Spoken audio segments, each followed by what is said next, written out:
राजकीय दबावामुळे Nashik PESA भरतीला break, मात्र उमेदवार आक्रमक. 16 मार्च पासून उपोषणाचा इशारा.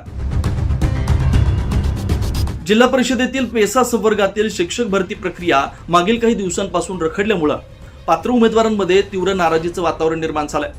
भरती प्रक्रियेत होत असलेल्या विलंबामागे मंत्र्यांचा दबाव असल्याची चर्चा उमेदवारांमध्ये रंगू लागली. माहितीनुसार पेसा पात्र उमेदवार 2 मार्च रोजी नाशिक जिल्हा परिषद इथं मुख्य कार्यकारी अधिकारी यांची भेट घेण्यासाठी गेले होते.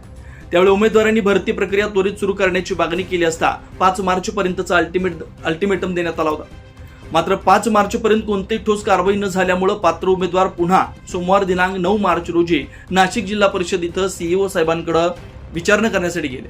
त्यावेळी भरती प्रक्रियेत राजकीय दबाव असल्याचं सांगण्यात आल्याचा दावा उमेदवारांकडून करण्यात येतोय. त्यामुळे पात्र उमेदवारांमध्ये संभ्रम आणि असंतोष वाढला.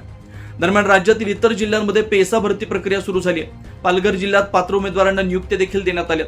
त्यामुळे इतर जिल्ह्यात भरती होत असताना नाशिक जिल्ह्यात भरती का होत नाही असा सवाल पेसा पात्र उमेदवारांकडून उपस्थित केला जातोय. पेसा भरती प्रक्रिया लवकर पूर्ण होईल अशी अपेक्षा ठेवून अनेक पात्र उमेदवार गेल्या अनेक महिन्यांपासून नियुक्तीच्या प्रतीक्षेत आहे. मात्र अद्याप समुपदेशन आणि नियुक्ती प्रक्रिया पुढे सरकत नसल्यानं उमेदवारांमध्ये नाराजी वाढती आहे.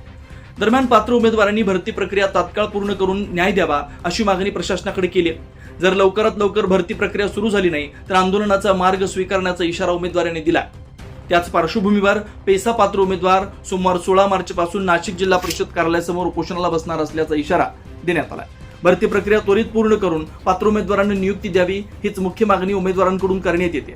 आता या प्रकरणाकडे प्रशासन आणि शासन कशा प्रकारे लक्ष देतं, तसेच रखडलेली पेसा भरती प्रक्रिया कधी मार्गी लागते याकडे सर्व पात्र उमेदवारांचं लक्ष लागलंय.